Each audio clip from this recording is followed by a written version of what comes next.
అందరికీ నా హృదయపూర్వక నమస్కారం. ఈరోజు సుదీర్ఘకాలంగా మేము చేస్తున్న యుద్ధం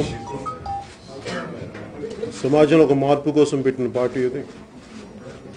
క్లీన్ పాలిటిక్స్ కోసం సుదీర్ఘకాలం 2014 నుంచి స్టార్ట్ చేసి మేము పెట్టినప్పుడు కూడా ఒక 25 సంవత్సరాల ప్రస్థానం దీనికి ఉండాలి. పార్టీకి అన్ని రకాల ఒడిదుడుకుల్ని ఎదుర్కొనగలిగి ఆ సత్తా ఉంది, ఆ ధైర్యం ఉంది.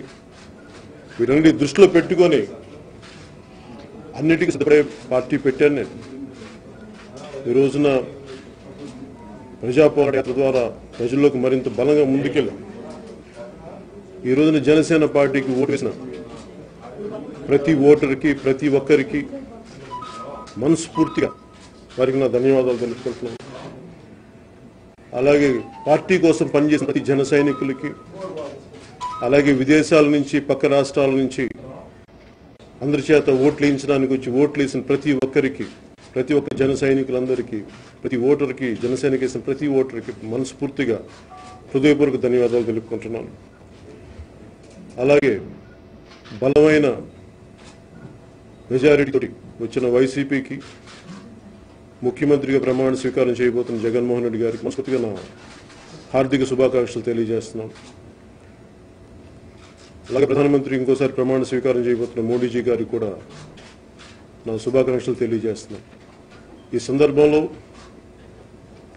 తెలియజేసుకుంటుంది కూడా ఏ స్పెషల్ కేటగిరీ స్టేటస్ అయితే వస్తుందని ప్రామిస్ చేస్తారో అది అక్కడ కూడా మెజారిటీ వచ్చింది, ఇక్కడ బలమైన మెజారిటీ వచ్చింది. ఎవరి మీద ఆధారపడాల్సిన అవసరం లేదు. కాబట్టి ఇప్పటికైనా స్పెషల్ కేటగిరీ స్టేటస్ ఇచ్చి ఆ మాట నిలబెట్టుకున్న మనస్ఫూర్తిగా నేను అభ్యర్థిస్తున్నాను.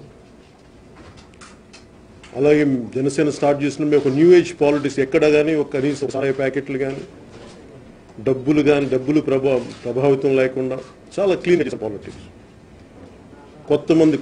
కొత్త తరం యువతకి సీట్లు ఇచ్చాం మేము. ఇవన్నీ మాకు చాలా ఆనందం కలిగించిన విషయాలు. ఇది మా ముందున్న భవిష్యత్తులో మా ప్రణాళిక కానీ వేసిన ప్రతి ఓటు మాకు చాలా విలువైన ఓటు. నేను ఏ మాట మీద అయితే చెప్పాను కట్టుబడి ఉంటాను చివరి శ్వాస వరకు అనేది, నేను అదే మాట మీద నిలబడి ఉన్నాను. నేను 2 స్థానాల్లో ఓడినప్పటికీ, నాకు మా వాళ్ళు ఒకళ్ళు గెలవకపోయినప్పటికీ, నేను ఏ మాట అయితే ఇచ్చానో నా కడ శ్వాస వరకు రాజకీయాల్లో ఉంటాం, ప్రజా సమస్యల మీద పోరాడతాం, వారికి అండగా ఉంటాం తెలియజేసుకుంటాం. థ్యాంక్ యూ అండ్ జై హింద్. ఎవరో మోసం చేశారు, ఎవరో అన్యాయం చేశారు అని చెప్పి అనొచ్చు, కానీ ఆధారాలు లేవు.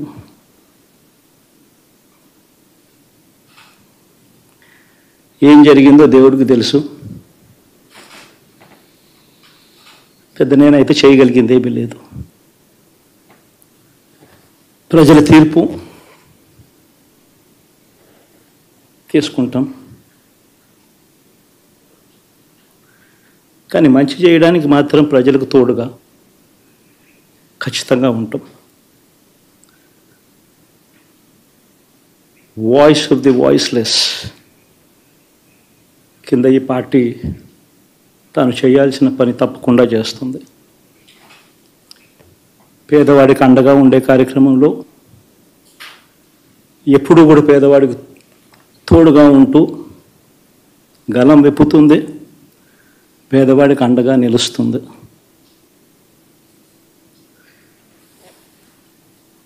పెద్ద వాళ్ళ కూటమి ఇది. ఢిల్లీలో సైతం శాసించే పరిస్థితుల్లో ఉన్న కూటమి ఇది. ఆ కూటమిలో ఉన్న బీజేపీకి, ఆ కూటమిలో ఉన్న చంద్రబాబు గారికి, ఆ కూటమిలో ఉన్న పవన్ కళ్యాణ్ గారికి, అందరికీ కూడా వాళ్ళ గొప్ప విజయానికి అభినందనలు.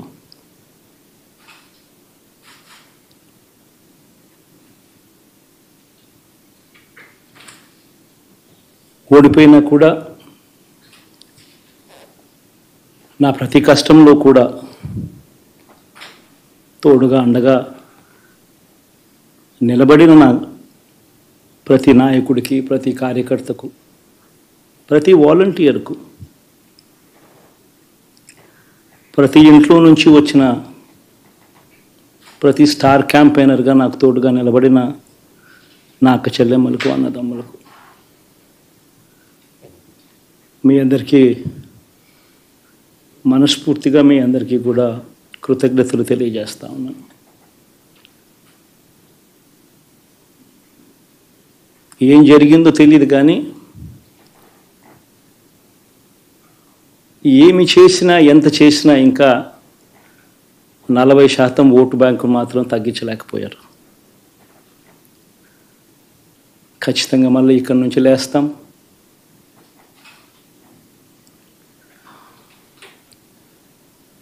మళ్ళీ ఇక్కడి నుంచి గుండె ధైర్యంతో నిలబడి మళ్ళీ లేస్తాం. ప్రతిపక్షంలో ఉండడం కొత్త కాదు, పోరాటాలు చేయడం అంతకన్నా కొత్త కాదు. నా రాజకీయ జీవితం అంతా కూడా ప్రతిపక్షంలోనే గడిపా, ఈ 5 సంవత్సరాలు తప్ప. పోరాటాలే చేశా. రాజకీయ జీవితంలో ఎవడు చూడని కష్టాలు కూడా అనుభవించా.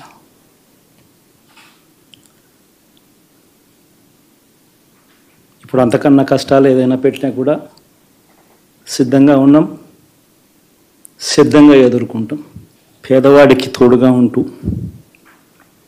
ఆటో డ్రైవర్లు నడుపుకుంటా ఉన్న వాళ్ళు ఆటోలు తోలుకుంటూ, టాక్సీలు తోలుకుంటూ ఇబ్బంది పడకూడదని వారికి అండగా ఉంటూ ఓ వాహనమిత్ర,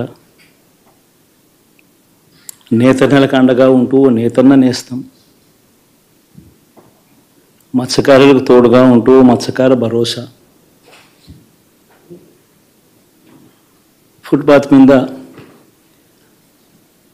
చిన్న చిన్న ఇడ్లీ షాపులు పెట్టుకొని నడుపుకుంటూ, చిన్న చిన్న బంకులు పెట్టుకొని నడుపుకుంటూ,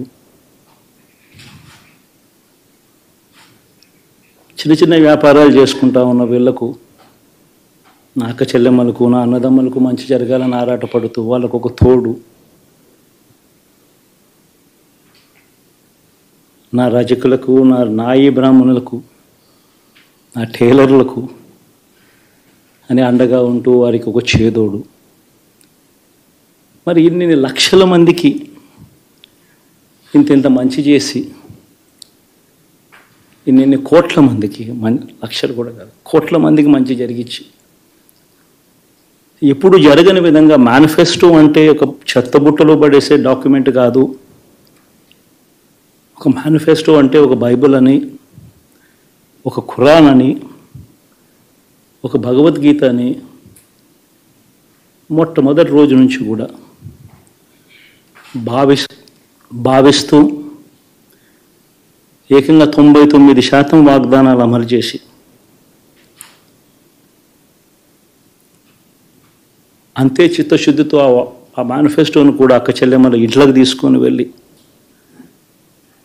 చూపించి మీరే టిక్కు పెట్టండి అనే నిబద్ధత గల ప్రభుత్వంగా పనిచేసాం.